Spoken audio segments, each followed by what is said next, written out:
Big boss season 7-ൻ്റെ elimination റൗണ്ടിൻ്റെ first ഷെഡ്യൂളാണ് ഇന്ന് വന്നത്. അതിനകത്ത് ലാലേട്ടൻ നല്ല അടിപൊളി ഷർട്ടും മുണ്ടും ഒക്കെ കൊടുത്ത് നല്ല സ്റ്റൈലിൽ, അതായത് നമ്മൾ രാവണപ്രഭു ഒക്കെ കാണുന്ന ആ ഒരു ടൈമിൽ ലാലേട്ടൻ എങ്ങനെയായിരുന്നു അതേ ഒരു ഭംഗിയോടുകൂടി തന്നെയാണ് ഇന്ന് വന്നത്. ഭയങ്കര രസമുണ്ട് കാണാൻ കേട്ടോ. പിന്നെ ഇന്ന് വന്നിട്ട് ഓരോരുത്തരെ എടുത്തിട്ട് കുടഞ്ഞു. ആദ്യം തന്നെ ഇവരുടെ റിവ്യൂസൊക്കെ കാണിച്ചു. അതിനുശേഷം നമ്മളുടെ നെവിനൊരബദ്ധം പറ്റി. നെവിൻ ശരിക്കും പറഞ്ഞ് ചെന്ന് കയറി കൊടുത്ത് വാങ്ങിച്ചെന്നൊക്കെ പറയത്തില്ലേ, അതേപോലെയുള്ളൊരബദ്ധം പറ്റിയെന്ന്. അതിൻ്റെ കാരണമെന്ന് പറഞ്ഞാൽ പണിപ്പുര ടാസ്ക് കൊടുത്തപ്പോൾ പണിപ്പുര പോകാൻ ഇഷ്ടമില്ലാത്ത കുറേ പേരുണ്ടായിരുന്നല്ലോ. അവർക്ക് എനിക്ക് താല്പര്യമില്ല പോകാമെന്ന് പറയുന്നത്. അപ്പോൾ അങ്ങനെയുള്ള ടാസ്കിൽ പണിപ്പുര പോകാൻ ഇഷ്ടമില്ലാത്ത ആരാന്നൊക്കെ ചോദിച്ചു. കുറേ പേരൊക്കെ കൈപൊക്കിയവരാണെന്നൊക്കെ പറയുകയും ചെയ്തിട്ട് അവരൊക്കെ ഇരുന്നു. അതിനുശേഷം ഈ പണിപ്പുര പോകാൻ ഇഷ്ടമില്ലാത്തവർക്കൊരു സമ്മാനം ഉണ്ടെന്ന് ലാലേട്ടൻ പറഞ്ഞപ്പം ആ സമ്മാനം വാങ്ങാനായിട്ട് എന്ത് ചെയ്ത് നമ്മുടെ നെവിൻ എഴുന്നേറ്റ് എന്നേച്ച് പറഞ്ഞു, സമ്മാനം ഉണ്ടെങ്കിൽ പണിപ്പുര പോകാൻ എനിക്കിഷ്ടമില്ല, എന്ന് പറഞ്ഞാൽ സമ്മാനം ഉണ്ടെങ്കിൽ എനിക്കിഷ്ടമില്ല എന്ന് പറഞ്ഞു. അപ്പോൾ പറഞ്ഞു അങ്ങനെയാണെങ്കിൽ ശരി, തനിക്കൊരു സമ്മാനം ഉണ്ടെന്ന് പറഞ്ഞു വെച്ച് ലാലേട്ടൻ നമ്മളുടെ അനീഷിനോട് പറഞ്ഞു, അവിടെ സ്റ്റോർ റൂമിലൊരു സാധനം, ഒരു ചെരുപ്പിരിപ്പുണ്ട്, അതിങ്ങെടുത്തുകൊണ്ട് കൊടുക്കാൻ പറഞ്ഞു. അപ്പോൾ അങ്ങനെ പോയി എടുത്തുകൊണ്ട് വന്നപ്പോൾ കൊടുത്ത ചെരുപ്പ് എന്താ, അല്ല അത് മാത്രമല്ല കേട്ടോ, അത് മാത്രമല്ല, കൊടുത്ത ചെരുപ്പ് ഒരു ഒറ്റ ഷൂ ആണ്.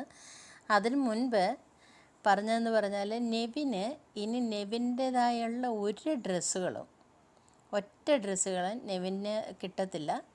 പകരം ബിഗ് ബോസ് കൊടുക്കുന്ന എന്താണോ അത് മാത്രമേ യൂസ് ചെയ്യാൻ പാടുള്ളൂ എന്ന് പറഞ്ഞു.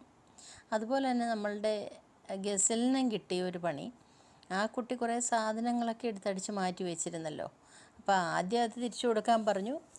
അത് തിരിച്ചു കൊടുക്കാണ്ട് അതിനകത്തു നിന്ന് കൺസീലർ എന്തോ മറ്റോ എടുത്ത് മാറ്റി വെച്ചത് കാരണം വീണ്ടും ഇതെല്ലാം 24 hours ബിഗ് ബോസ് വാച്ച് ചെയ്തുകൊണ്ടിരിക്കുന്ന കാര്യമില്ല, എത്രയോ ക്യാമറ വർക്ക് ചെയ്യുന്നതിനകത്ത്.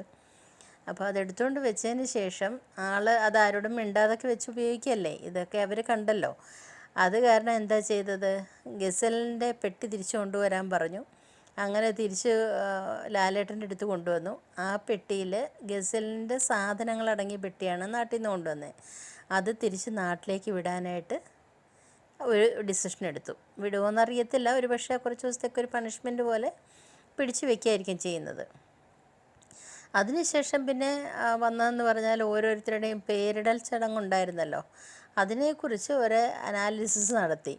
അതിനകത്ത് ഓരോരുത്തരും ഇട്ട പേരിനകത്ത് എസ്പെഷ്യലി എടുത്ത് പറഞ്ഞതെന്ന് പറഞ്ഞാൽ നമ്മളുടെ രേണു സുധിയെ സേഫ്റ്റി ടാങ്കെന്ന് അക്ബർ വിളിച്ചതിനെക്കുറിച്ചായിരുന്നു. അപ്പോൾ അത് മോശമായിട്ടുള്ളൊരു കാര്യമാണെന്ന് തന്നെ ലാലേട്ടൻ പറഞ്ഞു, അങ്ങനെ വിളിക്കാൻ പാടില്ല എന്ന് പറഞ്ഞു. രേണു സുധിയോട് ചോദിച്ചു അതിൻ്റെ എന്താ. അന്നേരം രേണു സുധി പറഞ്ഞു, എനിക്കതൊട്ടും തന്നെ ഇഷ്ടപ്പെട്ടില്ല എന്നല്ല, എനിക്ക് ഭയങ്കര ചമ്മലായിപ്പോയി, കാരണം നാട്ടുകാർ മൊത്തം കണ്ടുകൊണ്ടിരിക്കുകയല്ലേ, എനിക്കത് ഭയങ്കര വിഷമമുണ്ടായെന്ന് പറഞ്ഞു. അപ്പോൾ അക്ബറിനൊരു പണിഷ്മെൻറ്റ് കൊടുത്തു. അടുത്ത ഒരാഴ്ച രേണു സുധിയെ കൊണ്ട് ആ വിഷമമെല്ലാം മാറ്റി അക്ബർ നല്ലതാണെന്ന് പറയിക്കണം എന്നുള്ള ഒരു പണിഷ്മെൻറ്റാണ് ലാലേട്ടൻ കൊടുത്തിരിക്കുന്നത്. അതിനുശേഷം ഇങ്ങനെ ചോദിച്ചു. അത് കഴിഞ്ഞിട്ട് ഷാനൂന് എന്തോ ഫിസിക്കൽ ഇഷ്യൂസ് ഉണ്ട്. അപ്പം ഷാനുവിൻ്റെ വീട്ടിലോട്ട് വിളിച്ചിട്ട് അവരുമായിട്ട് സംസാരിച്ചിട്ട് ഷാനു ഓക്കെ ആണെങ്കിൽ മാത്രം ഇതിൽ കണ്ടിന്യൂ ചെയ്യാമെന്ന് പറഞ്ഞിട്ടുള്ളൊരു ഇതിലോട്ട് വന്നു. പിന്നെ അവരുടെ വീട്ടുകാരുമായിട്ട് സംസാരിച്ചപ്പോൾ അവർ പറഞ്ഞു ഓക്കെയാണ്, ഇപ്പോൾ കുഴപ്പമൊന്നുമില്ല, പുറത്ത് നിന്ന പോലുള്ള പ്രശ്നങ്ങളൊന്നുമില്ല എന്ന് പറഞ്ഞ് അങ്ങനെ ഷാനു കണ്ടിന്യൂ ചെയ്യുന്നുണ്ട്. അതിനുശേഷം ഏറ്റവും ലാസ്റ്റായിട്ട് ലാലേട്ടനൊരു കാര്യം പറഞ്ഞു, നാളെ എന്തായാലും ഒരു എലിമിനേഷൻ ഉണ്ടാവുമെന്ന് പറഞ്ഞു. അത് ഞാൻ പറഞ്ഞല്ലോ, നമ്മൾ നേരത്തെ വോട്ടിംഗ് ലിസ്റ്റ് അനുസരിച്ച് പറഞ്ഞതുപോലെ ഒരുപക്ഷെ ശൈത്യയോ നെവിനോ ഒക്കെ ആകാം, ആരാണെന്നറിയത്തില്ല.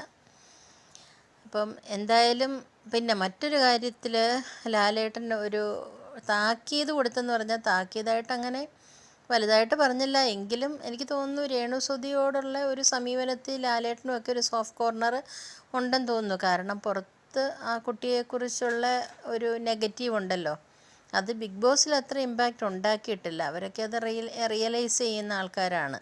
ഇപ്പോൾ ലാലേട്ടനും അതേ സ്ട്രാറ്റജി തന്നെയാണ് എടുത്തത്. ഇപ്പോൾ രേണു സുധിയോട് എന്നാലും പറഞ്ഞു, ഇനി അങ്ങനെയുള്ള വീഡിയോ ചെയ്ത് വെച്ചിട്ടുണ്ടെങ്കിൽ അത് ഒരിക്കലും അങ്ങനെ ചെയ്യാൻ പാടില്ല, അത് തെറ്റാണ്. എല്ലാവരും അങ്ങനെ ചെയ്താൽ അതൊരു സ്ക്രിപ്റ്റഡായിട്ട് മാറത്തില്ലേ. അപ്പോൾ അങ്ങനെയല്ല, ഇതിനകത്ത് കളിച്ച് ജയിക്കുകയാണ് വേണ്ടതെന്നൊക്കെ പറഞ്ഞൊരു താക്കീത് പോലെ കൊടുത്തു. അതിന് ശേഷം പിന്നെ ഒരു സർപ്രൈസ് എന്ന് പറഞ്ഞാൽ ഒരു റോബോട്ടിക് പട്ടിയെ ലാലേട്ടൻ ഇതിനകത്തേക്ക് വിടുന്നുണ്ട്. അത് ആവശ്യമുള്ള സമയത്ത് അത് ചെല്ലും. അപ്പോൾ ആ പട്ടിയാണ് ഇത്രയും ദിവസം ഇവർ ഉറങ്ങുമ്പം കുരച്ചുകൊണ്ടിരുന്നത്. അപ്പോൾ ഇനി അത് ഉള്ളിൽ കയറും, ആവശ്യമുള്ള സമയത്ത് അവരെ മാന്തിപ്പറിക്കും എന്നൊക്കെയാണ് പറഞ്ഞത്. അതൊക്കെ വെറുതെയാണ്. എങ്കിലും ഒരു പക്ഷേ ഉറങ്ങുന്നവരുടെ ദേഹത്ത് നിന്ന് കയറുകയൊക്കെ ചെയ്യുമായിരിക്കും, റോബോട്ടിക്കല്ലേ. അപ്പോൾ അങ്ങനെ ഒരു പട്ടിയെ ഇതിനകത്തോട്ട് ഇൻട്രൊഡ്യൂസ് ചെയ്യുന്നുണ്ട്. വൈൽഡ് കാർഡ് എൻട്രി എന്നൊക്കെയാണ് പറഞ്ഞത്. പിന്നെ അതിന് നല്ലൊരു പേര് വ്യൂവേഴ്സ് സജസ്റ്റ് ചെയ്യാനായിട്ട് പറയുന്നുണ്ട്. അങ്ങനെയൊക്കെ ഇന്നത്തെ എപ്പിസോഡ് കൺക്ലൂഡ് ചെയ്തിരിക്കുന്നു. ഇനി നാളെ എന്താണെന്നുള്ളത്, ആരാണ് എലിമിനേറ്റായി പോകുന്നതെന്നുള്ളത് നമുക്ക് നാളെ അറിയാൻ പറ്റും. ആ എവിക്ഷൻ പ്രക്രിയയിൽ ഫസ്റ്റ് പെട്ടി തൂക്കുന്ന ആരാന്നറിയാം നാളെ. ഓക്കെ, അപ്പോൾ നാളത്തെ അപ്ഡേറ്റുമായിട്ട് നാളെ വരാം. Okay, thank you.